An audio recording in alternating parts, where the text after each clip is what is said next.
더마카와 함께 시선 집중의 문을 열겠습니다. 어서 오세요. 네, 안녕하세요. 더마카입니다. 현충일인 오늘도 삐딱선 정신에 입각해서 주요 뉴스 챙겨 드릴 텐데요. 우리 촌철님들은 태극기를 챙기셨는지 모르겠습니다. 바나나 원숭이님이 오늘은 태극기 달아주세요 라고 올리셨는데 QM님이 일찍 일어나서 조기 개양하고 커피 한잔 하면서 시선 집중 직관 중입니다 라고 올리셨어요. 예. 제이비는 어떻게 태극기 다셨어요? 솔직히 말씀드리면 눈 떠서 나오느라고 달지는 못하고 나왔습니다. 네, 퇴근하고 다시는 걸로 하시고요. 코코로님, 스케줄 근무라 8일째 일하면서 시선 집중 듣고 있습니다. 같이 일하시는 분들이 뭘 그렇게 재밌게 들어요? 라고 물어서 화나는 이야기, 헛웃음 나는 거라고 말하면서 듣고 있습니다. 오늘은 좋은 뉴스만 나오길 바래요. 함께 일하는 분이 10분이시죠? 네. 같이 어떻게 화내면서 헛웃음 나게 해드릴까요? 이렇게 말해야 되나? 그것도 괜찮은 방법이죠. 그러면서 이제 서로 푸는 거죠. 뭐 그런 거 아니겠습니까? 그러게요. 예. 네, 좋은 뉴스만 나오길 바란다고 하셨는데 제이비 자신 있으세요? 없습니다. 그래도 가보죠. 오늘 주목할 첫 번째 뉴스 어떤 겁니까? 포항 영일만 앞바다에 매장되어 있다는 석유와 가스 관련 소식 하나 좀 전해드려야 될 것 같은데요. 액트지오라고 하는 회사 이제 많이 알려졌죠. 이 액트지오의 비토르 아브레우 고문이 어제 입국을 했습니다. 내일 기자회견을 가질 예정이라고 합니다. 네. 여기서 이게 그 매장 가능성이 상당히 높다라는 결론을 도출한 근거 이런 것들을 좀 밝힐 것 같은데요. 일단 내일 기자회견에서 얼마나 구체적으로 밝힐지 이게 좀 관심사다. 이 점을 좀 말씀을 드리고 또 하나 체크해야 될 게 있습니다. 호주의 최대 석유 개발 회사 우드사이드라고 하는 회사가 있어요. 이 회사가 2007년부터 영일만 일대 지역인 동해 8광구와 6-1 광구, 바로 요번에 정부가 발표한 그 광구들입니다. 이 광구를 탐사해온 회사입니다. 석유공사와 함께. 그런데 이 회사가 2022년 하반기에 엑시트, 그러니까 철수를 시작을 했다고 합니다. 이 이야기는 무슨 얘기입니까? 2022년 하반기쯤에 사업성 없다, 돈 안 된다 이렇게 판단해서 철수를 시작을 했다라는 이야기가 되는데, 자 2023년 8월 22일 회사 홈페이지에 게시한 2023년 반기 보고서 내용을 보면 더 이상 가망이 없는 광구를 퇴출시켰다고 하면서 그 대상 광구 가운데 하나로 대한민국을 적시를 했다고 합니다. 자, 이거는 우리 정부가 판단하고 액트지오가 해석한 거와는 지금 다른 판단이고 지금 다른 결정이었다 이런 이야기가 되는 거거든요. 그러네요.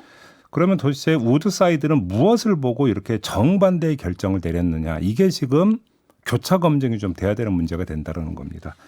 여기서 한 가지 주의할 게 뭐가 있냐면 그 석유공사가 액트지오에 이 그러니까 자료의 분석을 의뢰한 게 그 자료 분석을 의뢰해서 그 결과가 나온 게 지난해 말이라고 하거든요. 그런데 최남호 산자부 2차관의 언론 인터뷰를 보면 집중조사를 통해서 나타난 자료를 재해석을 한 결과 이렇게 되어 있습니다. 재해석을 했다는 겁니다. 이 재해석이 뭡니까? 액트지오가 해석한 걸 두고 재해석이라고 이야기를 한 건데, 그러면 1차 해석에서는 이야기가 달랐다라는 거고, 바로 그 1차 해석의 결과 우드사이드가 철수한 것이냐, 요게 좀 이제 확인이 돼야 되는 것이죠. 그러면 도대체 액트지오는 무엇을 근거로 처음과는 다른 이런 어떤 결론을 도출한 것인가, 이게 바로 내일 기자회견에서 집중적으로 체크해야 되는 포인트다, 이렇게 정리해서 말씀을 드려야 될 것 같습니다. 네, 아마 처음 들으시는 분들은 우드사이드는 뭐지? 뭐 이렇게 얘기할 것 같은데 지금 제이비가 말씀해 주신 대로 호주 최대 석유 개발 회사라고 하고요. 2019년에 한국석유공사랑 이제 계약을 맺었어요. 영일만 일대 탐사에 따른 조광권, 그러니까 해저 광구에서 해저 광물을 탐사 취재 및 취득하는 권리, 이거 지분의 50%를 가지고 있었는데 네. 가망이 없다고 판단하고 이 조광권까지 포기를 했다, 이런 얘기죠. 근데 윤석열 대통령이 직접 밝힌 바에 따르면 정부는 2023년 2월 액트지오의 물리탐사 신층 분석을 맡겼다. 그리고 세계 최고 수준의 심해기술 평가 전문 기업이다. 이렇게 얘기를 했잖아요. 네. 네, 그래서 최대 140억 배럴에 달하는 석유와 가스가 매장돼 있을 가능성이 매우 높다는 결과가 나왔다라고 대통령이 말했고 어제 액트지오의 아브레우 고문도 기자들이 물어보니까 140억 배럴 매장 가능성에 대해 매우 그럴 가능성이 있다 이렇게 또 얘기를 하기도 했거든요. 그러니까 지금 우드사이드 부분을 전해드린 이유가 그러니까 가망이 없는 광고를 퇴출시켰다라고 반기 보고서에 적었는데 여기에 보면 대한민국만 있는 게 아닙니다. 트리니다드 토바고 광고, 그다음에 캐나다 광고, 미얀마 광고 등이 지금 나열이 되어 있습니다. 이 이야기는 무슨 이야기냐? 우드사이드의 회사 규모가 어느 정도인지를 엿볼 수 있다라는 겁니다. 세계 여러 곳에서 계속 탐사를 해온 업체다라고 한다면 어마어마한 규모의 석유 개발 업체라고 봐야 되는 것이고 그러면 물리 탐사나 이런 걸 통해서 축적된 데이터에 대한 분석 능력은 당연히 기본으로 갖고 있다고 보는 게 맞을 거라는 겁니다. 그런데도 액트지오와는 다른 결론을 내렸다라고 한다면 이거는 교차 검증이 반드시 있어야 되는 문제다. 요 점을 좀 말씀을 드리는 겁니다. 네, 내일 답을 들을 수 있을지 좀 궁금하고요. 그리고 이 우드사이드가 왜 이제 석유공사와의 계약을 끝냈는지 거기에 대해서 지금 한국석유공사도 아직은 답을 내놓지 않고 있거든요. 그 답도 저희가 내일 들을 수 있을지 시선 집중하겠습니다. JB타임즈 다음 주목할 뉴스는 어떤 건가요? 예상대로 국민의힘이 불참한 가운데 22대 국회 첫 본회의가 열렸고 우원식 의원이 전반기 국회의장으로 선출이 됐습니다. 우원식 의장은 당선 직후 인사말에서 이렇게 말했는데요. 들어보시죠. 국회법이 정한 시한을 지켜 원구성을 마쳐야 합니다. 남은 기간 밤샘을 하는 한이 있더라도 국회법이 정한 기한 6월 7일 그 자정까지 상임위 선임 안을 제출해 주십시오. 필요하다면 국회의장도 함께 밤샘할 각오가 되어 있습니다. 네, 박찬대 민주당 원내대표도 어제 열린 의원총회에서 이 국회법에 따라 오는 7일까지 원구성을 마무리해야 한다는 것이 변함없는 우리의 입장이다 이렇게 말했고요. 그러면서 국민의힘을 향해서 뚜렷한 이유도 없이 관례를 거론하는데 말이 좋아 관례지 국회법을 어기자른 것 아닌가.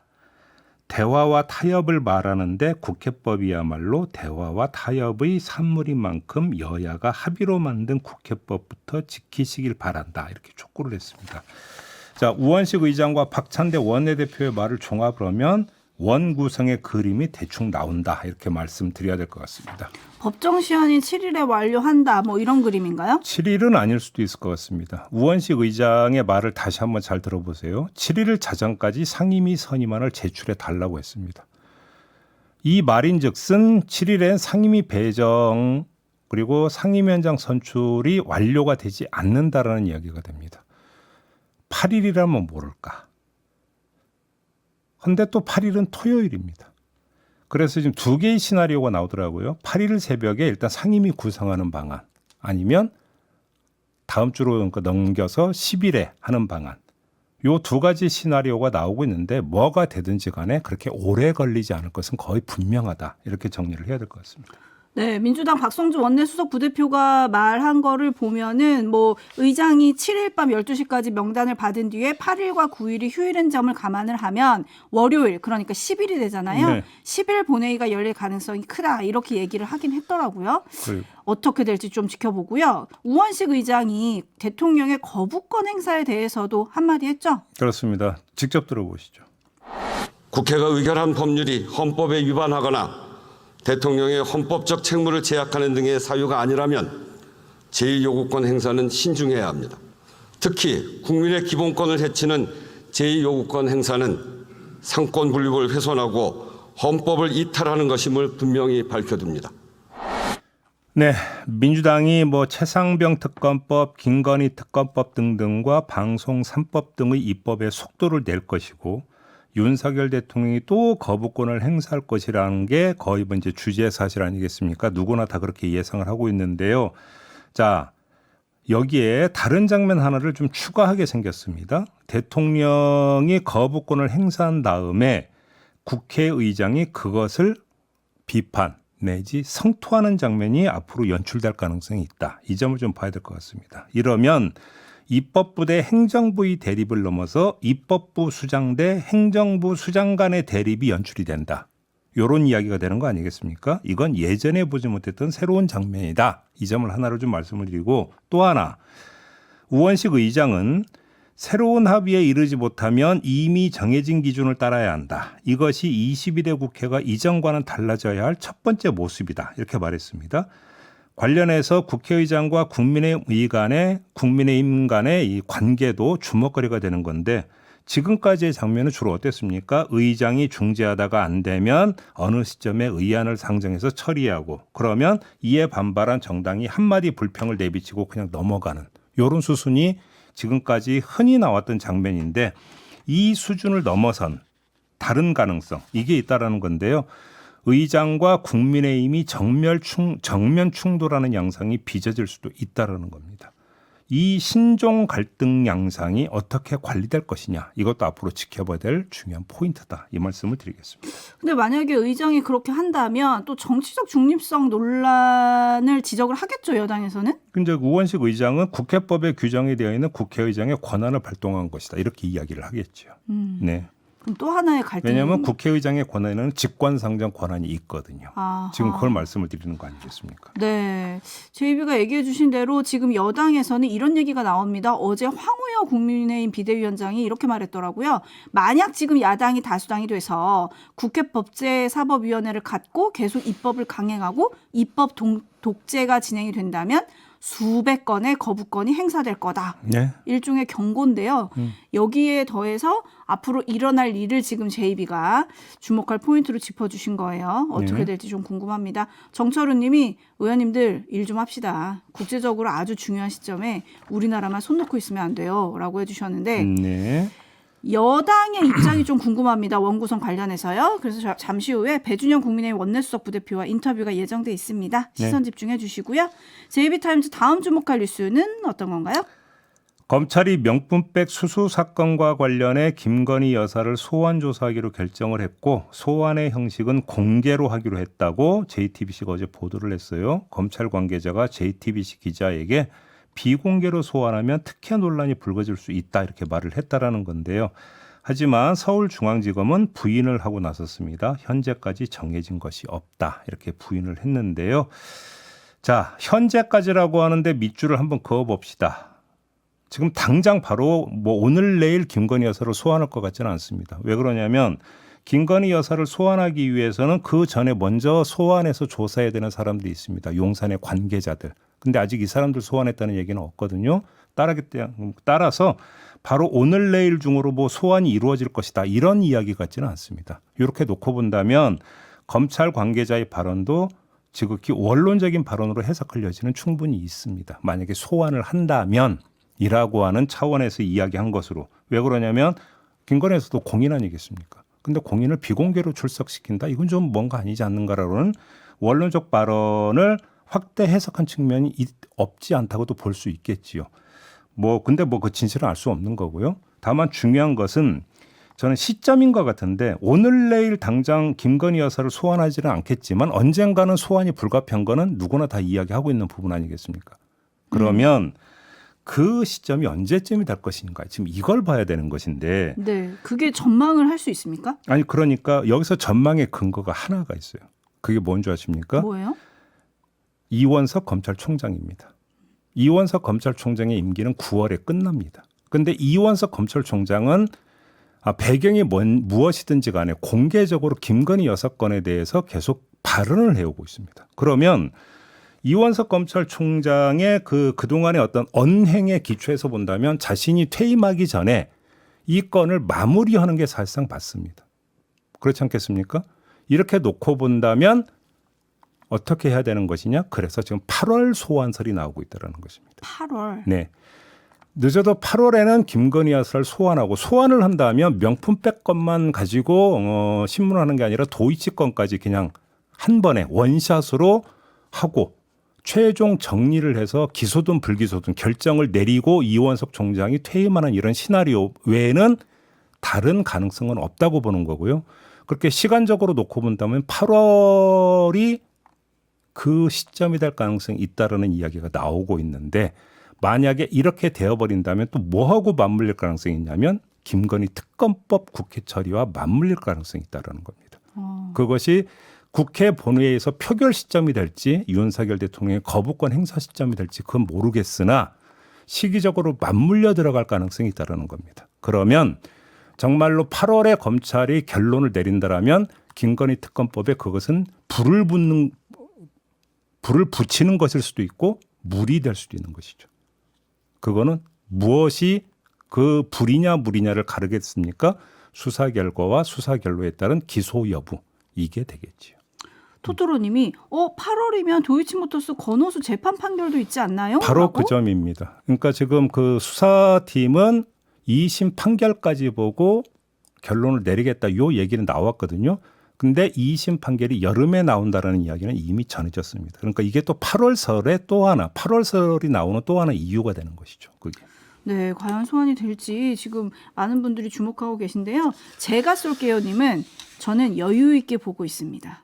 어떻게 해요? 당장 오늘 내일 아니고 여유 있게 길게 보고 계신다는 얘기인 것 같고요. 마스터 초이님은 총장도 소환을 한다고 했지 언제 한다고는 아직은 말 안 했죠? 라고 해주셨는데 과연 될지 안 될지 이게 지금 초미의 관심이고 지금 JB가 짚어주신 대로 이원석 총장의 임기 그리고 도이치모터스 권오수 재판 결과 재판 시기 이런 것들이 다 맞물렸고 여기에 또 특검법 처리 시점과도 맞물릴 텐데 그렇습니다. 어떻게 흘러갈지 굉장히 복합적인 함수가 되는 느낌이에요. 분명한 사실이 있습니다. 뜨거운 여름이 될 것이다. 이건 분명할 것 같습니다. 한편 최근에 김건희 여사의 공개 행보가 좀 잦은데요. 이거를 검찰의 움직임하고 좀 맞물려서 분석하는 분들도 있더라고요. 좀 읽어야 될 메시지가 있습니까? 그러니까 이런 어떤 공개 행보가 결국은 검찰의 어떤 메시지로 전달이 되는 거 아니냐. 자, 바로 그런 걸 고려해서 이원석 총장은 또 공개적으로 그럼 언급을 하고 있는 겁니까? 그러면 줄다리기 하고 있는 걸까요? 그거는 어차피 추정의 영역이니까 뭐 더 이상 이야기하지는 않겠습니다. 네, JB타임즈 다음 주목할 뉴스는 어떤 겁니까? 코로나 백신이 치매 발생 위험을 높일 수도 있다라는 연구 결과가 나왔다고 합니다. 노지훈 고려대 의대 의생명과학 신경과 교수 그리고 김민호 이대 서울병원 정보학과 교수 등 공동 연구팀이 화이자, 모더나 등 이 mRNA 백신 접종과 알츠하이머 치매 및 경도 인지 장애의 연관성을 조사한 결과가 나왔다고 하는데 서울시 거주 65세 이상 55만 8천여 명을 대상으로 mRNA 백신 접종 그룹과 미접종 그룹을 나눈 후에 국민건강보험 데이터를 활용해서 두 그룹 간 발병률 차이를 분석을 한 것이라고 하거든요. 근데 mRNA 백신 접종자의 경도 인지장애 발병 위험도가 미접종자에 비해서 2.38배 높았다고 하고요. 알츠하이머 치매 발생률은 백신 접종자가 미접종자보다 23% 더 높았다. 이런 결과가 나왔다는 겁니다. 여기까지 들으시면 굉장히 놀랍습니다. 그렇죠? 울트라 네. 왕당구님이 오잉 해주셨고 물프레님 갑자기요? 데이지님 무서워요. 어떡해요? 엽기토끼님 진짜예요? 자 이런 반응들이 나오고 있는데 이걸 지금 어떻게 해석해야 합니까? 아직 그 결론을 내릴 단계는 아닌 것 같은데요. 연구 결과는 통계적 특성만 분석한 겁니다. 구체적 인과관계까지 지금 규명이 된 건 아닙니다. 그래서 어떻게 해서 그럼 이렇게 된 건데 이거는 지금 아직 나온 게 아니라는 겁니다. 노지훈 교수는 백신이 인지기능과 관련된 신경 변성에 어떻게 영향을 미치는지에 대한 신경의학적 연구와 백신의 신경학적 영향에 대한 지속적인 모니터링이 필요하다. 그러니까 인과관계를 밝히기 위해서는 바로 이게 돼야 되는데 이건 지금 아직 축적되지 않았다. 이 이야기를 한 겁니다. 그렇기 때문에 지금 당장 너무 걱정하실 필요는 없을 것 같고요. 또 한 가지 통계적 특성만 분석을 했다고 하는데 자 여기서 서울에 거주하는 65세 이상 인구가 55만 명은 아니잖아요. 훨씬 더 많잖아요. 그러면 55만 8천여 명, 정확히는 8,017명이라고 하는데 이 사람들을 어떻게 추출한 것인가가 사실은 또 이게 확인이 돼야 되는 거거든요. 그래서 무작위로 추출을 해서 한 건지 아니면 일정하게 어떤 뭐냐면 그 전조 증상이라 인게서 병원을 찾은 사람들을 추적해서 그러니까 이 55만 명을 뽑은 건지 지금 이건 알 길이 없다라는 겁니다. 따라서 이것도 좀 확인이 될 필요가 있다. 학계에서는 또 이 점도 지적을 하고 있다고 하더라고요. 그렇기 때문에 전해드리는 제 입장에서도 좀 조심스럽긴 한데 일단은 좀 더 추가적인 연구 결과를 좀 기다려 보자. 일단 이렇게만 말씀을 드려야 될 것 같습니다. 네, 너무 걱정은 하지 마세요, 미리. 다들 지금 너무 걱정하는 댓글을 올려주고 계셔가지고. 괜히 잘했나요? 네, 네. 아무튼 마무리하겠습니다. 더마카 수고하셨어요. 고맙습니다.